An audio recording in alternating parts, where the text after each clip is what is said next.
Hello again, everyone. My name is Marty Guthmiller, and I'm the CEO at Orange City Area Health System.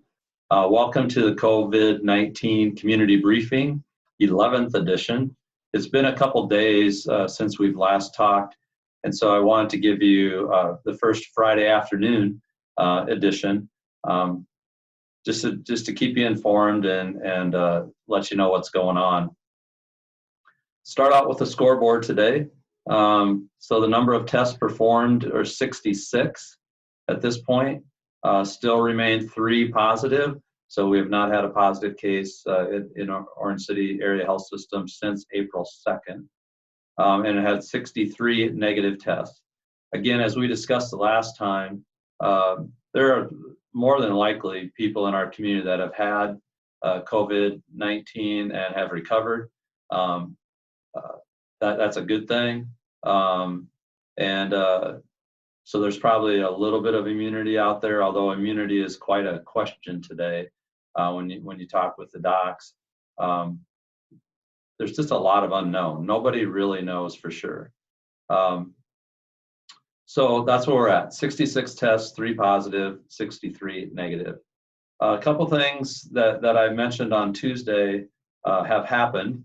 And that is that beginning on Thursday, we are masking all visitors and patients coming into the health system. And that isn't necessarily some kind of panic button or anything like that. It is really just a recognition of what's going on in the region, whether that be Smithfield Foods or up in JBS in Worthington. There's just more around us. And so we thought it was a responsive move to take. We asked that everybody bring in a mask if they want to, or if you would, that would help us preserve PPE here. And so bring in your own mask. If you don't have one or forget, we certainly have those here. And we ask that you throw them back in the tub when you're done, and we will wash them, and they'll be ready for the next person. One other thing, just to provide some information again, many of you are familiar with the fact that we look at the IHME site, which is at healthdata.org, for kind of a consistent messaging that we have and looking at the peak in Iowa and kind of when we can expect to roll out of this a little bit. Some good news on the healthdata.org site, and that is that Iowa is expected to peak on May 4. So I believe that's about 10 days, and then start tailing off after that. The previous peak was May 7, so there's been some improvement in that.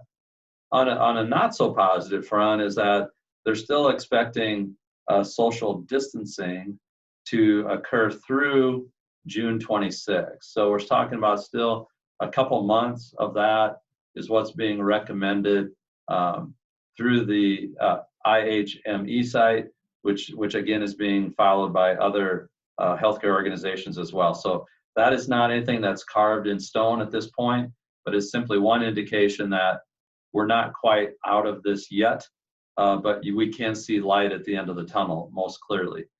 So hopefully that date continues to get backed up a little bit as well. Governor Reynolds this morning had a press conference where she announced the opening up, so to speak, of elective surgeries. This is one of those things that seems on the surface to be very clear, but for those of us providing healthcare, not so much.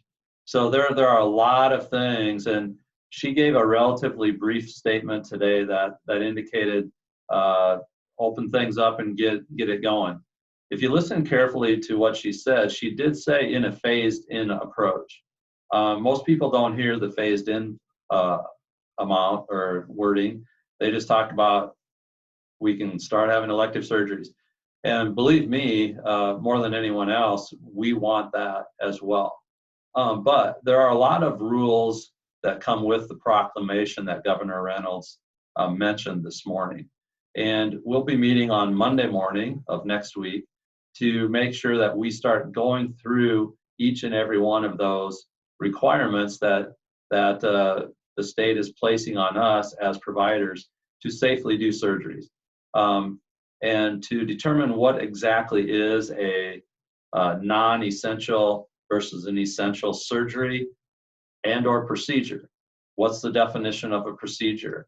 And so there's clarification that needs to come out on that. I spent about 2 hours this morning in conversation with the governor's office through the Iowa Hospital Association and through the Iowa Hospital Association board through a meeting that we had this morning. And there's a great deal of clarity that we're asking for yet in that, and the Iowa Hospital Association will be helping us with that clarity. And we're very grateful for the governor allowing us to take this next step. And she was intentionally very broad in the policies that she suggested, and that's good, because what we are allowed to do then is clinically interpret each and every patient on their own merit, and move forward in accordance with our medical staff's judgment. But that does take a little bit to organize. And so are we going to have a waiting room full of patients next week, Monday morning, for surgery? No, well, we're not. But I think we're going to start opening that channel very, very soon, and be respective of PPE supplies that we have, social distancing measures that we'll have here in the hospital, and we'll get started with that as quickly as possible. Again, we want that as much as anyone else does. I want to talk just a little bit also about a DIA, our Department of Inspections and Appeals survey that we had on infection control. In the midst of all this, we continue to get surveyed, and that's a good thing, and particularly how it turned out. This was a survey that was done remotely, particularly regarding infection control and prevention. It was conducted yesterday after sending in some documents. We had an exit interview yesterday afternoon, and we were determined to be deficiency-free, which means that we're following everything that we're supposed to be following, that our policies are up to date, that our results here are good, and that this is a safe place to be. As we've been saying all along, this is probably one of the safer places to be regarding with all the hygiene being practiced here and the daily disinfecting of everything. And so it is a safe place to be, and the DIA survey certainly confirmed that. So we're grateful for that, even though we weren't real crazy about doing a survey in the middle of all the other stuff we're doing. We are grateful that it was confirmed what we really felt all along. So again, thanks for joining us. I'm going to have much more information next week on the surgery issue, probably not on Monday, maybe on Tuesday, but we'll have some other guests join us next week as well. And have a great weekend. Get out there, practice your social distancing, but enjoy the great outdoors as well. Thanks again for joining us. Stay vigilant, stay strong, and stay well. Thanks.